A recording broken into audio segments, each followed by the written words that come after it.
मैं हुसैन सुल्तान रणभूमि न्यूज़ में आपका स्वागत करता हूँ। आज फिर एक नई खबर के साथ में आपके सामने हाजिर है।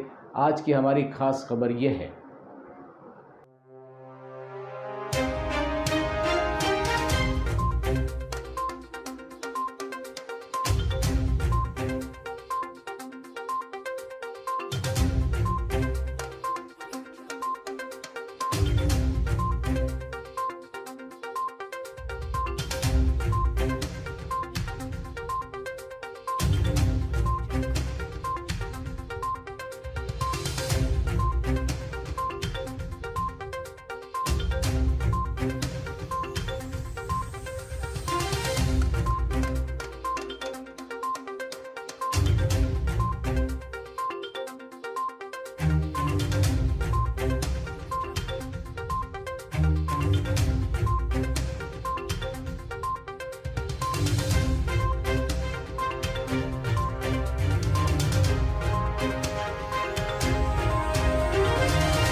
मैं फ़िरोज़ा तस्बी हूँ।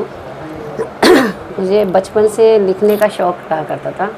सबसे पहले तो मैं ये बताती हूँ, जब मैं बहुत छोटी थी ना, तो मेरे हाथ में हमेशा एक कलम और एक कॉपी रहा करती थी।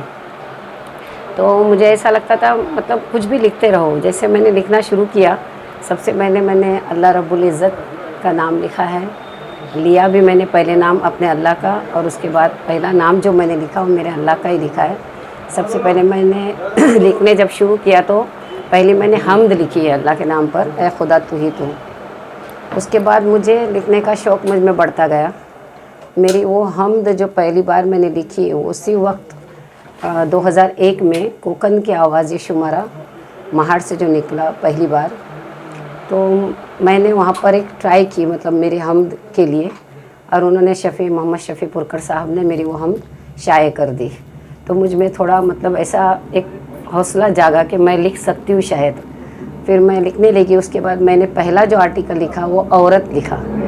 ये शायद अल्लाह की तरफ से इशारा था, अल्लाह सुब्हानहू व तआला की तरफ से।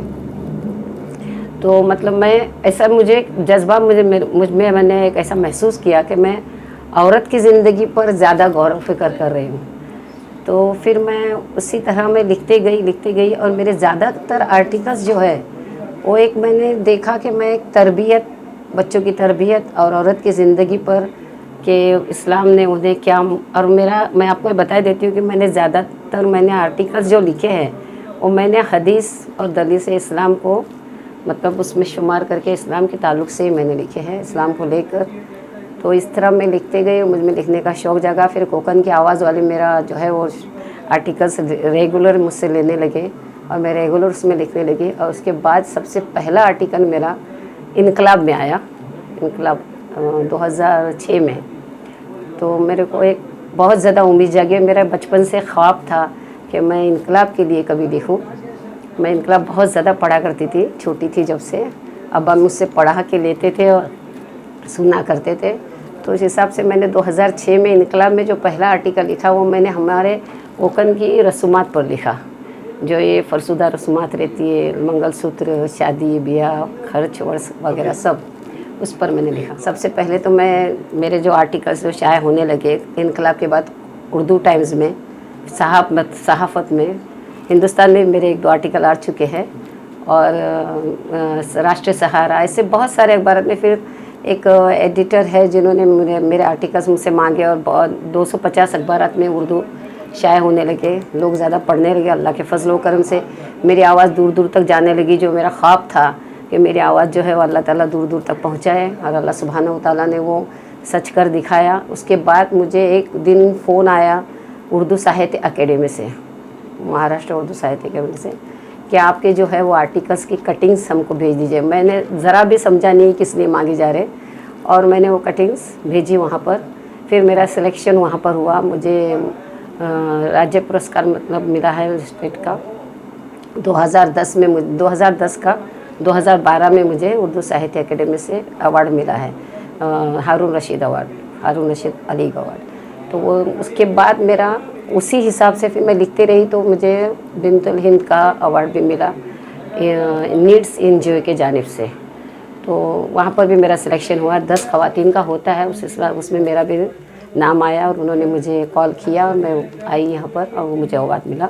उसके बाद छोटे बड़े और बहुत ज़्यादा अवार्ड्स मिलते गए। फिर मुझ में हौसला जागा और मैंने अपने सारे आर्टिकल्स जो थे करीब 500-600 के करीब थे, उसमें से मुझे उर्दू साहित्य अकेडमी से ही बोला गया कि आप अपनी किताब निकालिए। तो फिर मैंने अपनी किताब भी मतलब शम्मे फ़रोज़ा, जो मेरा बचपन का ख्वाब था, मुझे मेरे बड़े मामू साहब हैं वो मुझे हमेशा फ़रोज़ा बोला करते थे, फ़िरोज़ा नहीं, वो मुझे इस नाम से पुकारते थे। तो मुझे ऐसा लगा चलो शम्मे फ़रोज़ा ही नाम रख लेते हैं। तो मेरी किताब भी शाये हुई 26 जनवरी को 2016 में, 26 मार्च को। लेकिन मैं आपको एक बात मतलब पूरी गारंटी के साथ बोलना चाहूँगी कि उर्दू को कोई ख़त्म नहीं कर सकता। सौतेला जो भी करे वो क्या है, मन में जितना भी हमारे साथ जो सुलूक होता है ना, वो हम ज़्यादा और आगे बढ़ते हैं, क्योंकि हौसला भी जागता है और वो जो सुलूक होता है ना, उसमें हमारी ज़्यादा मतलब इख्तियार एक तरफ का होता है कि चलो इस चीज़ के साथ जो सौतेलापन रिएक्ट किया जा रहा है तो उसको और ज़्यादा बढ़ावा मिलता है, ये मैं समझती हूँ। तो उर्दू को कोई ख़त्म नहीं कर सकता है, चाहे सौतेलापन उसके साथ किया जाए या जो भी किया जाए, उर्दू कभी ख़त्म नहीं हो सकती है। देखिए क्या है मालूम है, हम लोग आज उर्दू से दूर इसलिए हुए कि हमारे वालिदैन जो है ना, ज़्यादा इंग्लिश में रुझान उनका आ गया, अंग्रेज़ी में। वो ये समझने लगे, वो सच भी है कि एक इंटरनेशनल वो लैंग्वेज है, उसकी वजह से बच्चों को तरक्की मिलती है, बच्चे आगे बढ़ते हैं, मतलब जो है वो उनके कामयाबी उनके ज़्यादा करीब आती है। ये उनकी सोच है, लेकिन ये सोच बिल्कुल गलत है। उर्दू एक ऐसी ज़ुबान है कि उसमें अगर आप लोग बच्चों को दाखिला दिलवाते भी हैं तो अंग्रेज़ी मिल ही जाती है, और उसमें और एक ज़्यादा प्लस चीज़ होती है, तहज़ीब आ जाती है बच्चों में और तरबियत मिलती है। तो ज़्यादा करके तो वालिदैन को उर्दू से ही लगाव होना चाहिए। और अगर ये आज ज़्यादा अंग्रेज़ी पे जोर दिया जा रहा है तो भी मैं कहूँगी उर्दू ख़त्म नहीं होगी, क्योंकि आजकल मैं सुन रही हूँ कि ज़्यादातर स्कूल्स में उर्दू पढ़ाया जा रहा है। तो ये है ना, बच्चे घर में भी सीख रहे हैं, उनको एक समझ में आ गई बात कि उर्दू अच्छी चीज़ है। कई बच्चों से मेरी मुलाकात हुई है, कितने वालिदैन से हुए, तो उन्होंने ये कहा है कि हम लोग बच्चों को उर्दू पढ़ाते हैं घर में। मैं इस पर बहुत ज़्यादा लिखी हूँ।